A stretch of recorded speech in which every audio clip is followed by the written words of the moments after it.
ఈరోజు బక్రీద్ ఉన్నది. బక్రీద్ సందర్భంలో మీరేం కోస్తారో అది మాకు అనవసరం, కానీ కావాలని మా గౌమాత పిల్లల్ని మంచి వ్యవసాయంకి పనికొచ్చే ఎట్లాంటి మంచి ఎద్దులని ఇవాళ మీరు కోస్తారు.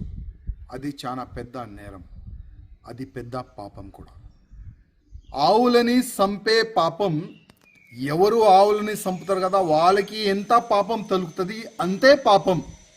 ఇవాళ యావత్ భారతదేశంలో ఉన్న ప్రతి ఒక్క ఎంపీ పైన కూడా ఆ పాపం తలుగుతుంది, వాళ్ళ కుటుంబ సభ్యులు కూడా తలుగుతుంది. తరాలు ఆ పాపం మీకే ఫాలో చేస్తుంది.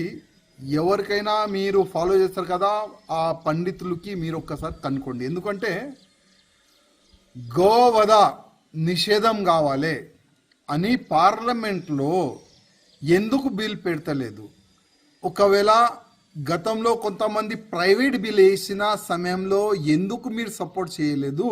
ఒక్కసారి మీరు ఆలోచన చేయండి.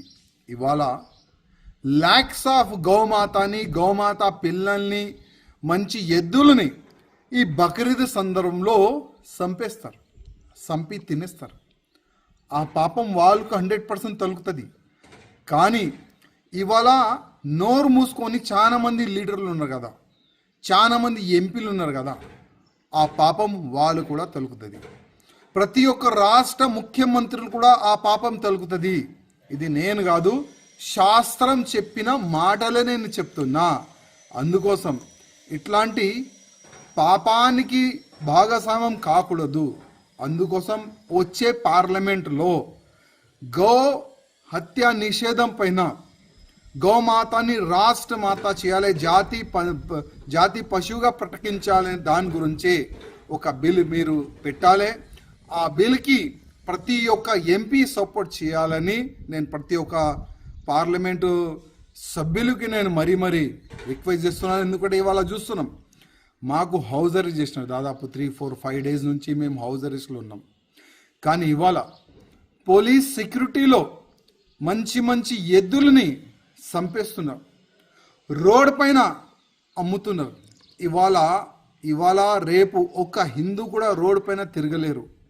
ప్రతి ఒక్క చెత్త కుండీలో ఎద్దులు తలకాయ కనబడుతుంది, గోమాత పిల్లలు తలకాయ కనబడుతుంది. ఇంత పాపం మన భారతదేశంలో జరుగుతుంది, మన స్టేట్లో జరుగుతుంది. అందుకోసం ఈ పాపంకి ప్రతి ఒక్క వ్యక్తి సభ్యుడవుతారు, ప్రతి ఒక్క వ్యక్తికి ఈ పాపం తెలుగుతుంది. ఏ వ్యక్తి గోహత్య గురించి ఎవరు మాట్లాడతారు కదా, ప్రతి ఒక్క వ్యక్తికి, ప్రతి ఒక్క లీడర్కి, ప్రతి ఒక్క పార్లమెంట్ సభ్యుడికి ఈ పాపం తెలుగుతుంది.